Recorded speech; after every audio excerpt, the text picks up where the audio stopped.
أعزائي المشاهدين، السلام عليكم ورحمة الله وبركاته. ضيفة حلقتنا اليوم تزوجت مبكراً وانتقلت للعيش في بيت أهل زوجها البيت العود، وتعلمت كل أسرار وفنون الطبخ الشعبي من عمتها أم زوجها، وما اكتفت بذلك بل طورته إلى عمل تجاري دخلت فيه زوجها وصديقاته وحتى ابنها اللي كان عمره ذاك الوقت 9 سنوات. تبون تتعرفون على ضيفتنا اليوم بنت الديرة؟ كونوا معنا.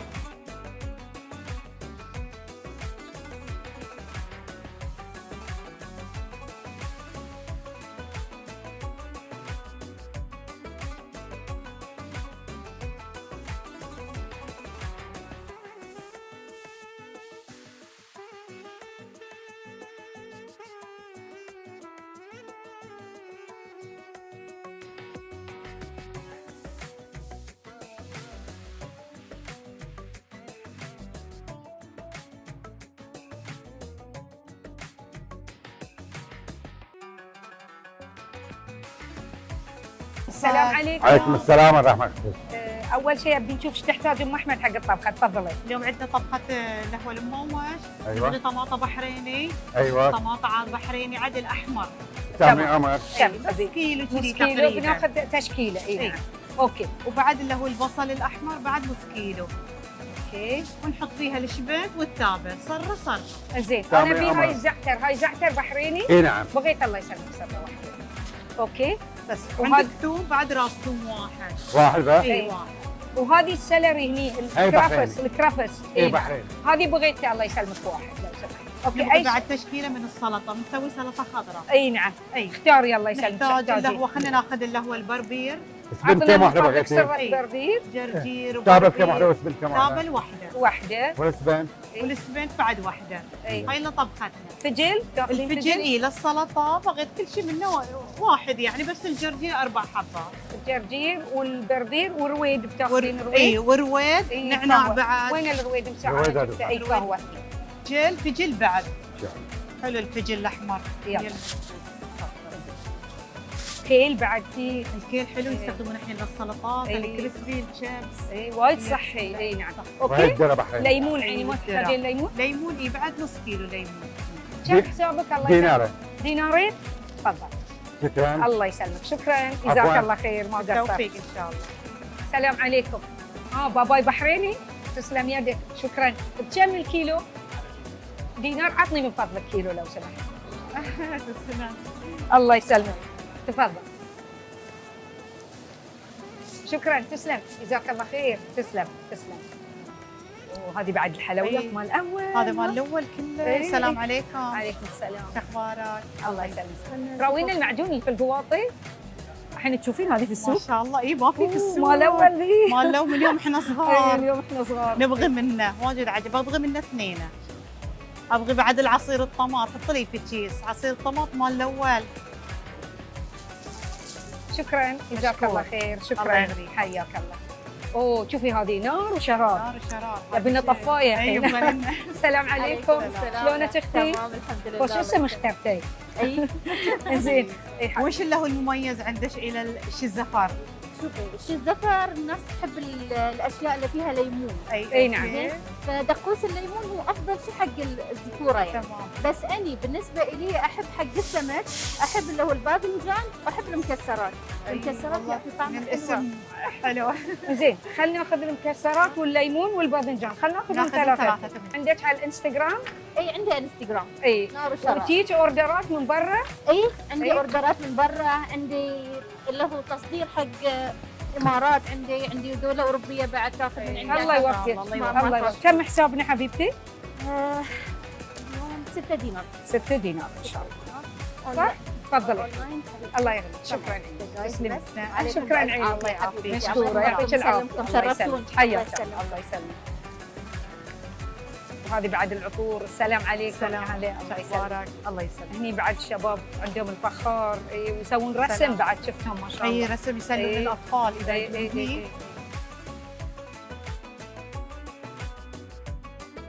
أعزائي، ومعانا الحين بنت الديرة، ضيفتنا اليوم الاخت ايات يوسف درويش. شلونك ام احمد؟ الحمد لله بخير يا هلا. سعيد والله. اني اشوفك مره ثانيه. أي. هاي مو اول مره نلتقي. مو اول مره نلتقي. احنا التقينا كانت تتذكرين في مركز ريادات، صح. كان في ورشه عمل. أي. كانت تضم رائدات الاعمال ويا المسؤولين من تمكين، والحقيقه ام احمد بهرنا بالطريقه اللي كنت تتكلمين فيها، وللحين اشوف هالثقه فيك. الحمد لله. أي. الحمد لله.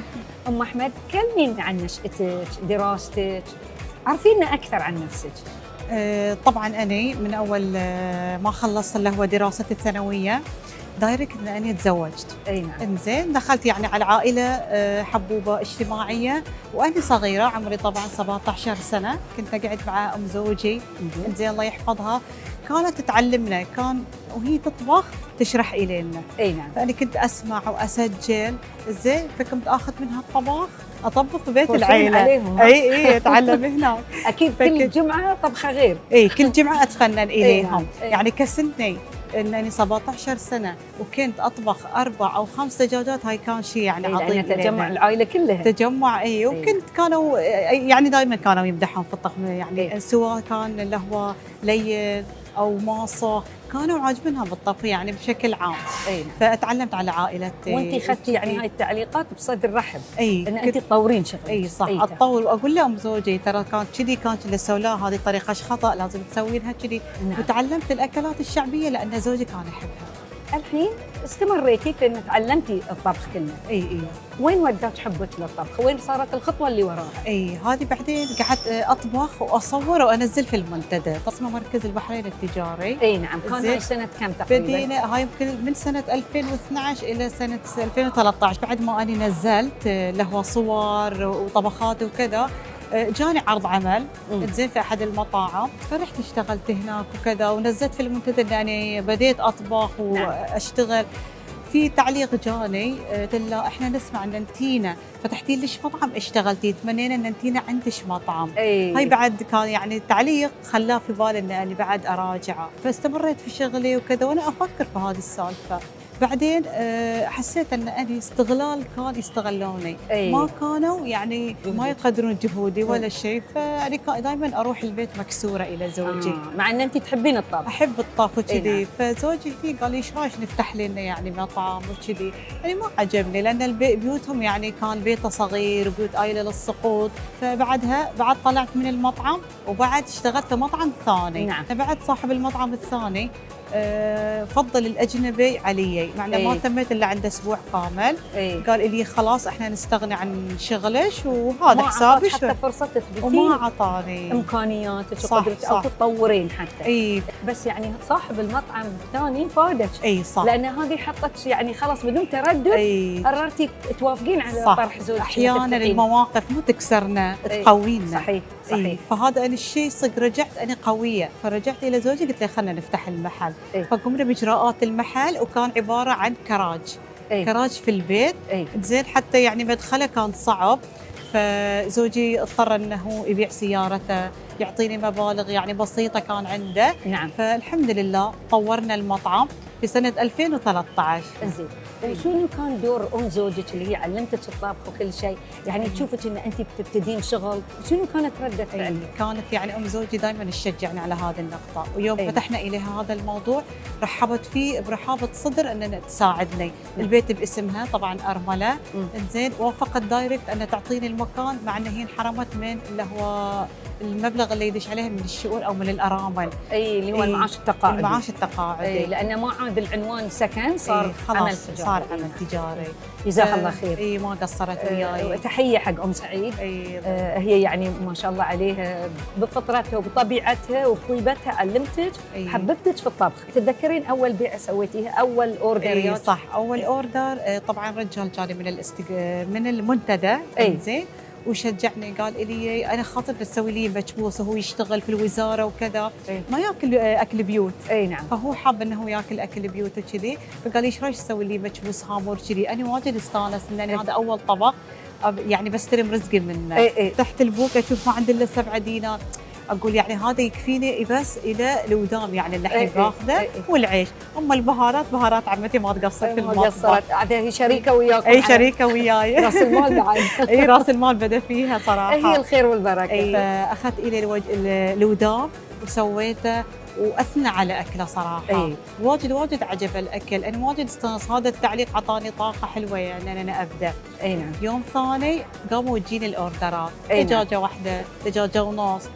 زوجي بعد حب يشجعني، اي قام يطلب اوردر، اي قال لي الشباب يبغون 15 بارسل، يعني أنا 15 بارسل عندي هذا اوردر أي كبير. أي. يوم ثاني يقول لي يبغون 20 زين مين بارسل. كان يساعدك؟ يعني هاي كلها كنتي تسوينها بروحك؟ اي كانت اللي هي اختي وياي، أي نعم. وصديقتي أي. وياي هناك وزوجي. أي نعم. كلنا بس احنا اللي في البيت ندخل ونطبخ. وبعدين فتحت السجل، قررت ان انا افتح لي فرع برا.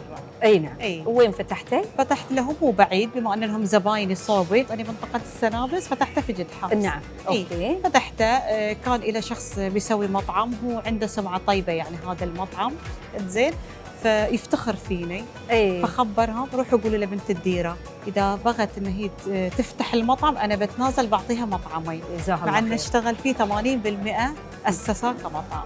اي نعم. فالحمد لله توفقت وياه واخذت المطعم. ربك يصك من صوب ويفتح اي من 100 والله صوب. صح. الحمد اي لله. فتحت لي أي هذا نعم. الباب. أي نعم. فهذا المكان كان خير وشجره مثمره الي. ما شاء الله. وكنتي تبيعين حق اي منطقه؟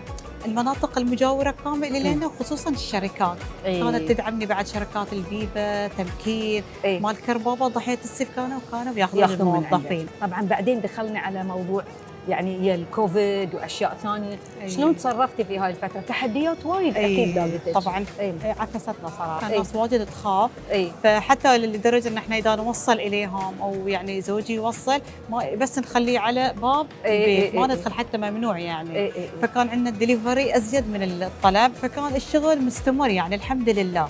واصلت انا ويا عمالي، كانوا متعاونين وياي من سالفه الرواتب، كنا نعطيهم على عقد المدخول يعني أي. نوزعهم. شاركتي في فعاليات، شاركتي في اشياء عشان أي. الانتشار. أي. اكيد استفدتي من هذه الانستغرام مالك شلون؟ اي الانستغرام، يعني أي. توسعت يعني طبعا اشتهرت من الانستغرام، اشتهرت على المستوى البحرين والخليج. اي نعم. اي فكانوا الزباين اكثر شيء يجون من الانستغرام. اي نعم. اي فتوسعت، عرفت، قعدت اشارك في المدارس، نعم. اشارك له في خصوصا المناطق السياحيه، إنزين. سوق المزارعين. بالضبط. إي، اي نبدأ شفنا إياه. وجودك متميز في سوق المزارعين فعلا. اي اي فمن الحمد كم لله. سنه انت ويا سوق المزارعين؟ يعني طبعا اياهم يمكن 4 فعاليات، 4 سنوات شاركت زين فيها. ومتى جيتي هني في هني- سوق المزارعين في اي الورق الحين عالي؟ احنا ما كملنا سنه من تسجيلي هنا في سوق المزارعين سلماباد، اي وبعد الحمد لله شغلي بعد قاعد يتطور. تمام تمام. إي. زين لما يسوون فعاليات هني يفيدك؟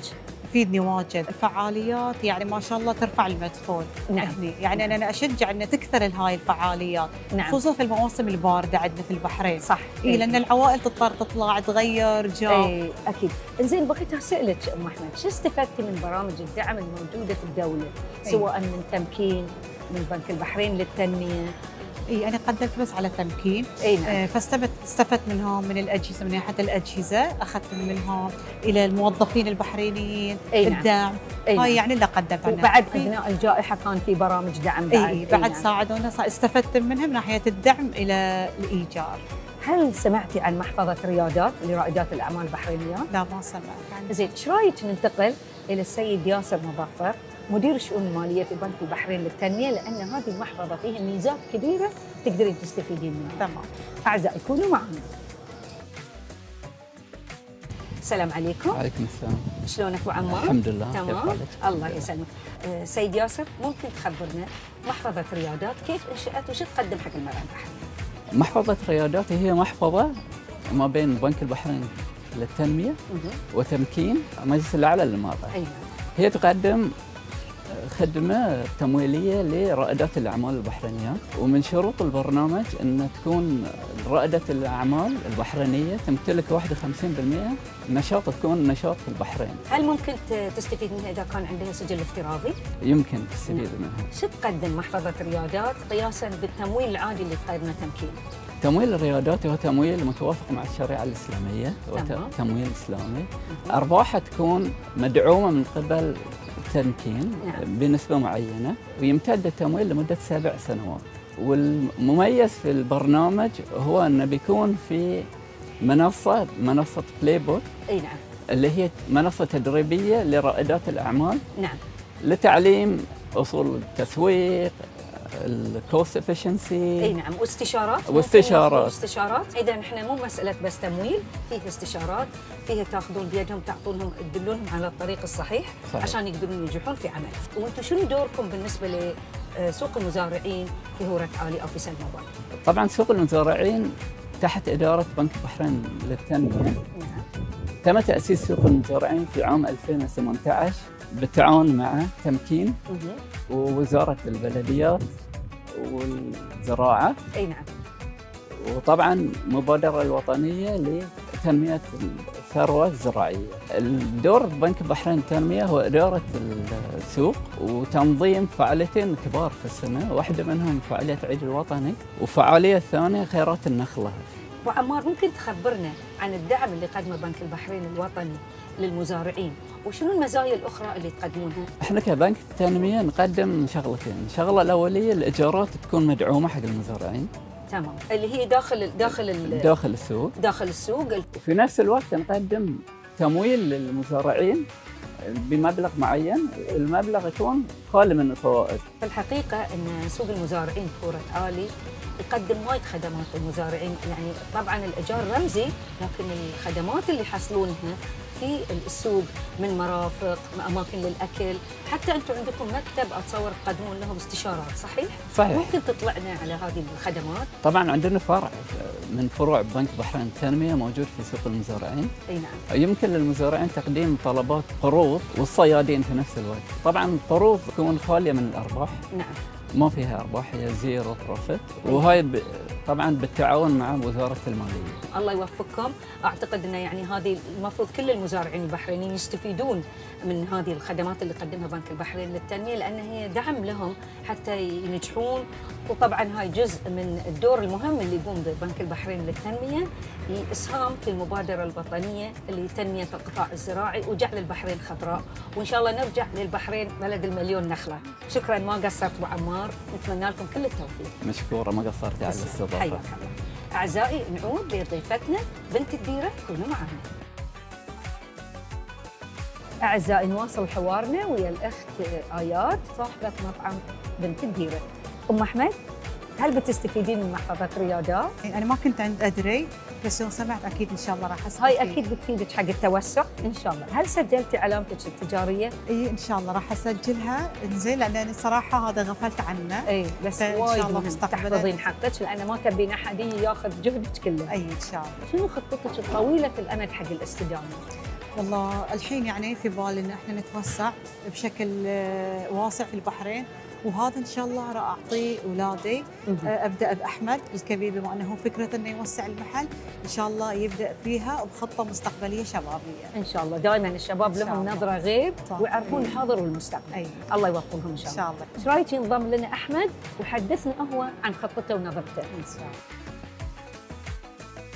حياك الله، اول شيء بارك الله فيك. الله يحييك. ومشكور على وقفتك بجانب الوالده والوالد، وانا ودي تعرفنا اول شيء بنفسك. اسمي احمد سعيد احمد علي، عمري 20 سنه، ادرس في جامعه البوليتكنيك اداره اعمال.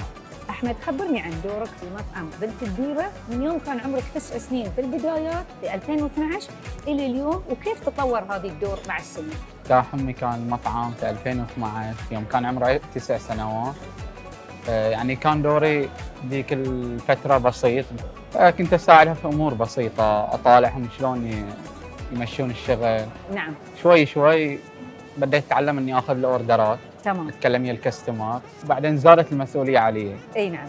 بحيث انك انت اشوف الوالد هو اللي يجود امور المطعم، مو في المطبخ ورا، نعم. خلف الكواليس. اي نعم. سوق، حسابات، عمال، هالامور انا صرت كله وياه. شلون كنت توفق بين انك كنت تدرس وفي نفس الوقت عليك هالمسؤوليات؟ انا كنت من اخلص من المدرسه ارجع بس ابدل اصير اياهم. اي نعم. للساعه 4 كذي خلاص، هني عقب الاربع تبدي مثلا اراجع دروسي، واجباتي، الاشياء اللي علي. اي نعم، اكيد ام احمد انت كنتي حريصه انه ما يتاثر تعليم احمد. واكيد حق العيال الثانيين كذلك. كلهم حريصه انه يعني انا الاشياء اللي انا ما قدرت ان انا اوصل اليها، اي نعم، احرص ان اولادي يوصلون. ام احمد الله يبارك لك في العيال، تبلغون فيهم عريس انت وابو احمد ان شاء الله، وان شاء الله نتمنى لكم تحقيق كل طموحاتكم وكل خططكم ان شاء الله. ان شاء الله يلا يا رب. مشكور يا احمد على وقتك. حاضرين. ام احمد ايش رايك ننتقل للفقره اللي يلا وراها؟ ان شاء الله. حيا. يلا. اعزائي الحين وصلنا لفقره الطبخ ومعانا الاخت ايات يوسف درويش وبتقدمين. ما وش ربيان يابس. تمام خلينا نبتدي. اي خلينا طبعا راح نخلي له هو الزيت، خليه يحمى. طبعا لما وش يبقى إليه زيت راهي. اي نعم. اي بغيت البصل معبد اي الله نعم معلش أمر. تفضلي. البصل.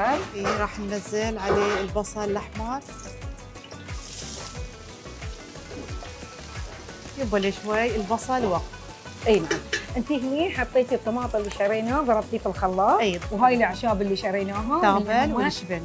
وهني عندك بعد ماش. إيش هذا سويتي الماش في اللي هو فحته شوي فوق نص فوحه نص فوحة. علشان ما ياخذ من نواه. والربيان اللي هو غسلناه ونظفناه، شلنا شوي القشر اللي يبين اي ونقعناه شوي في الماء. ايش علشان كثر يطلع. نقعتي؟ يعني تقريبا نص ساعه ربع ساعه او. الحين عندنا هني العيش بعد غسلتيه وصفيتيه. اي نقعته. بسمتي؟ اي إي. بسمتي حبه طويله. تمام ممتاز. وبهاراتك. والبهارات تمام، كل شيء تمام. فيها. الحضر. طبعا في الزمن اول ما كان في فريزر ولا تجميد، فكان لما يصير الربيان في الموسم ويصير فيه كميات عشان يحفظونه كان ما امامهم طريقه غير انه يجففونه. اي صح. فاحنا اليوم الحين عندنا فرصه ان نجمد، لكن نكهه هذه المجفف او الربيان اليابس نكهه خاصه تذكرنا بذاك الزمن الجميل. الاول. اي نعم. صح. اي.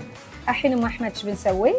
الحين حارسه له يطلع يصير ذهبي اي نعم. البصل علشان نخلي الطماط. اي نعم. أي، فنبي ياخذ وقت. نكهه البصل اللي يكون محمش عدل حتى أي. تعطينا طعم حق العيش كله. اي اللي ولون كان. بعد. اي علشان اللون يجي لونه والطعم. غامق. اي الحين عقب ما استوى البصل. اي بعد ما استوى راح ننزل عليه الطماط والثوم والزنجبيل. اي نعم.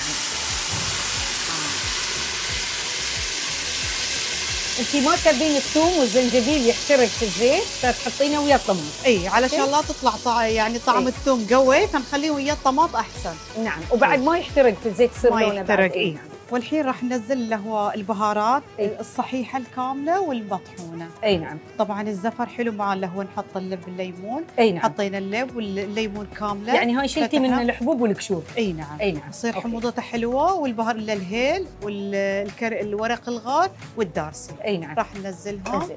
الحين راح ننزل اللي هو البهارات. كمية بهارات وافرة ميكس. ها؟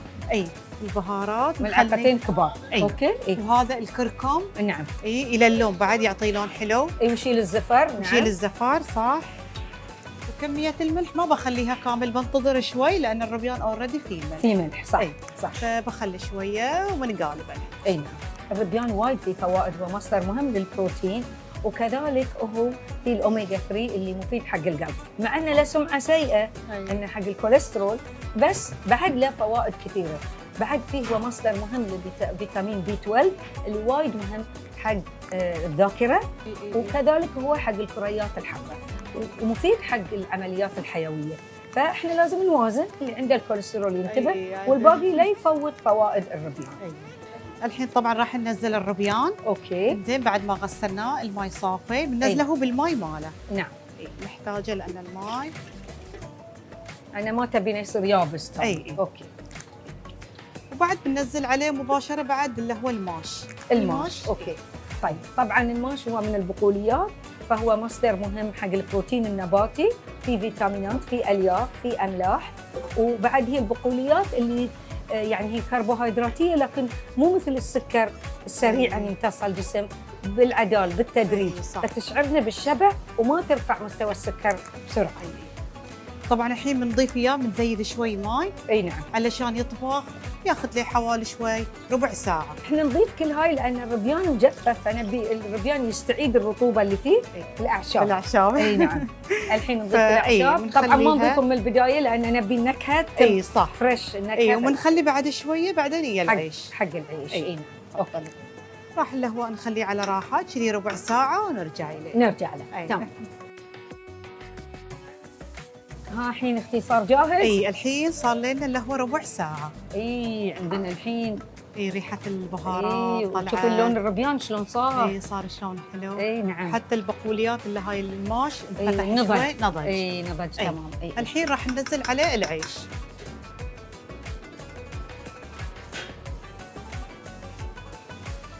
الحين راح ننزل عليه اللي هو قليل من الماء طبعا له عينك ميزانك، نقيس الماء يعني بالنظر. اي نعم. اي راح نخليه شوي شوي. اي نعم. إي. اي لان العيش بعد من قبل منقع فهو نقع شارب ماء. فشارب ماء. اي اي نعم. صح. إي.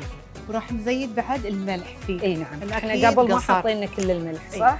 اليابس فيه ملح. اي ترى احنا جربناه ملحته خفيفه بس زيدنا العيش فيه كيلو. اي نعم. فراح نحط ملعقه كبيره ملح.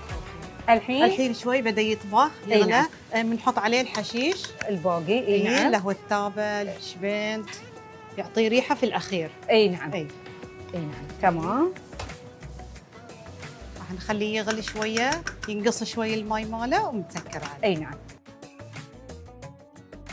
الحين عند العيش بيشرب المروق طعم اللومي وطعم الزنجبيل والثوم والبهارات والاعشاب. تمام. يصير لذيذ يصير وخنين. وايد لذيذ وخنين. وبعدين البصل اللي حمصتيه اول شيء اعطيتيه لون قوي عشان يعطي نكهه قويه. اي ام احمد شو اخبار المموش الحين؟ الحين بعد ما مرت اللي هي 15 دقيقه ما شاء أوه، الله. ما شاء الله صار تبارك حبتها الله. نثريه حبه إيه. بحبتها ولونه فيها وريحته وريحتها ما شاء الله ما شاء الله تبارك اي الله. راح ننشبه الحين. اي نعم تفضلي. وانا ايش رايك احط بعد انواع المعبوش اللي شريناهم خلينا نخلي المعبوج حالاته عشان يصير بالمعبوج. حالاته ويا بعض.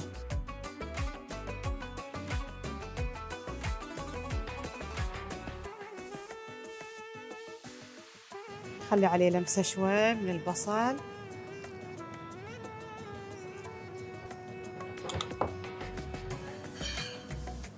العافيه عليكم. الله يعافيك تسلم يدك ما يدك سالمه قصرتي. حبيبتي. وبعد حطينا هني الاعشاب اللي الأعشاب شريناهم الخضره صح؟ البحرينيه نحبها. حتى زعتر حطينا زعتر بحريني. اي تمام. وما ننسى شيء مهم الباباي البحريني الباباي. عشان عقب ما ناكل ما وش نبي نحلي. اي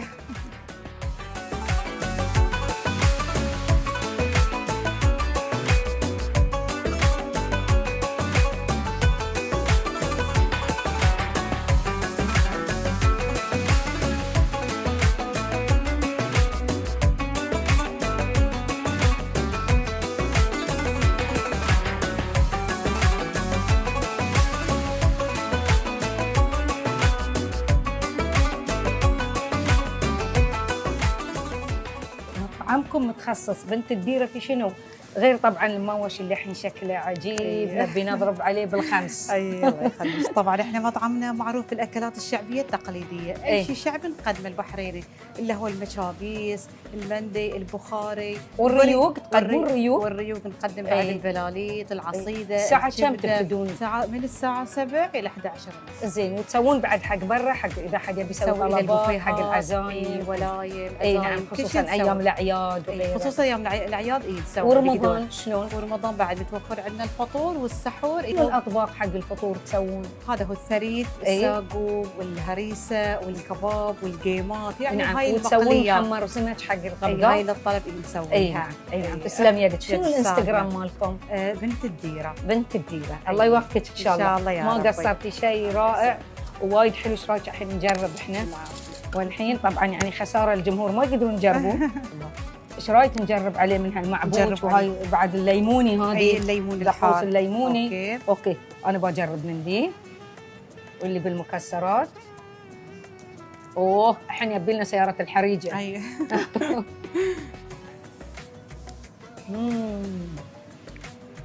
عجيب. عجيب. لكن تدرين باليد اطيب. اي احلى بالايد. تسلم يدك ما يد قصرتي. السعد. الله يوفقك ان شاء الله يا ما رب، قصرتي. إن ايش شاء رايك الله. نودع الجمهور؟ مع يلا. السلامه.